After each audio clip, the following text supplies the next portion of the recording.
speaking of football, I don't think I've asked you this yet. How are ticket sales going right now headed into next season?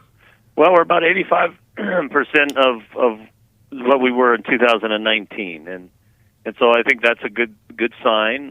We still have a lot of time left, and to keep pushing season tickets. I think one of the things that will help once we can figure out where we will be with mask. I don't anticipate we'll have a mandatory mask requirement, but until we can say that for sure. But I think 85% is of 2019 is a good start, just with all the uncertainties, and we're pretty pleased with that. Our student tickets are down a little more than we anticipated, but again, same kind of deal. I think there's just some uncertainty with the students about what expectations or rules are we going to have in place, and so they can always get tickets a bit later.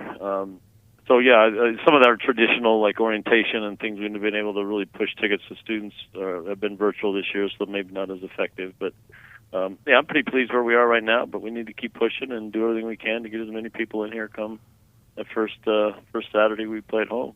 And what you mentioned there with the students, does that factor in at all to then the decision to bring the band back into the student section? That was part of it, was to get back in the section for the students, and I think Dr. Trace really thought that was going to be helpful, and we did as well, and so yeah, it was all part of the conversation to see if we could generate some more student excitement. Gene Taylor is talking with us here. We saw today the introduction of a new head football coach in Lawrence, in Kansas, as they brought Lance Leipold out there for his introductory press conference. They also have a new athletic director in Travis Goff. Did you have a relationship with him, or what is your relationship with him if you do have one?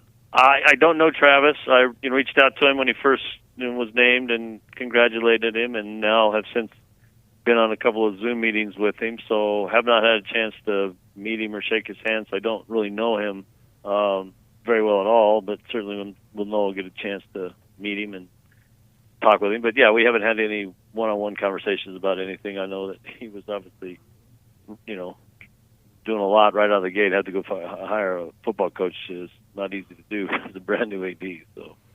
Well, that and the timing of it too. Like as an athletic director, what is like? How difficult would that be to do considering the time frame? Well, it is tough. I mean, obviously May things are starting to settle in. I do think, as a Power 5 program, you do have an option to look for the FBS City head coaches that would want to make the move to the Power 5, and when I see if all the candidates that they talked to were accurate. I mean, they all were pretty good candidates for them. So, I think as a Power 5 school, you're probably going to have a little bit better options to have a deeper pool than, maybe if you were an FBS or an FCS school this time of year.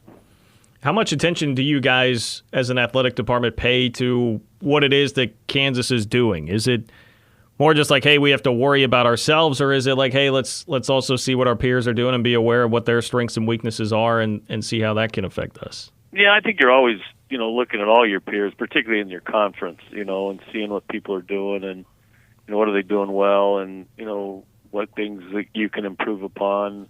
I think coaches pay attention to who gets jobs and who's going where to see if, is it going to make the conference better? Are they going to, they're going to be able to come in and get things in some cases turned around or keep it going. If you think of, the Oklahoma hire in basketball or the, Texas Tech hire, whatever the case may be in basketball, and then obviously the football hires this year. So, yeah, I think coaches pay attention to it. And, as ADs, we're always talking about, what are you doing on this and how are you handling this? And, tell me about, projects you got going. So it's always, just trying to improve your program. And so, yeah, you're always paying attention, but you've got to still focus primarily on what we're doing here and not worrying about what your neighbors are doing as much.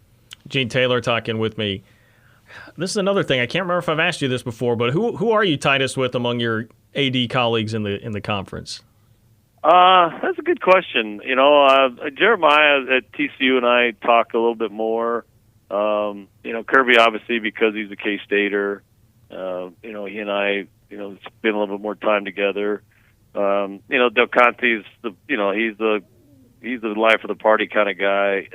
Whenever we're together as as ads in a group, but I would say Jeremiah and I played golf a couple of times at various functions, and so I would say him and Kirby are probably the two closest guys. I've known Jeff when Jeff was there long. I knew Jeff probably longer than any of the ads, just from various spots I'd been at. But and Jeff and I were, shared a pretty close relationship over the years on various things. But so right now I'd say Jeremiah and Kirby. I thought you would be life of the party guy, Gene.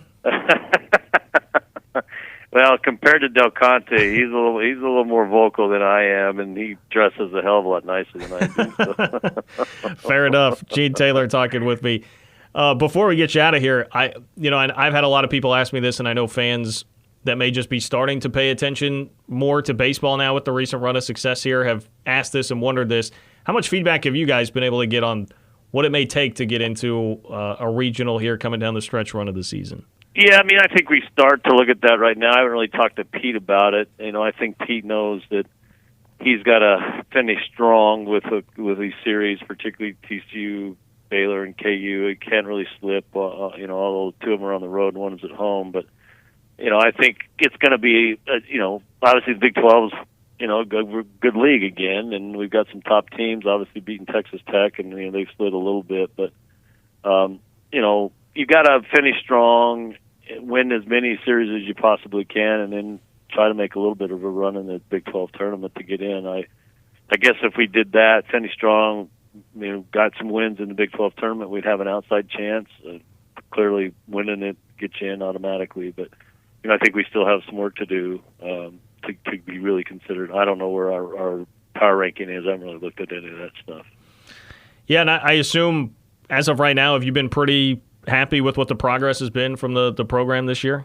Yeah, absolutely. I've clearly seen improvement. I think our pitching and, we've had some struggles early on hitting, but obviously this past weekend, now I know the opponent wasn't the strongest opponent, but those have a tendency to help you carry over to other series. But, Pete's really come in, and his plan that we talked about when we interviewed him, got delayed a little bit with COVID, but I think the program that he's building, I've been very, very pleased with, and see a really bright future.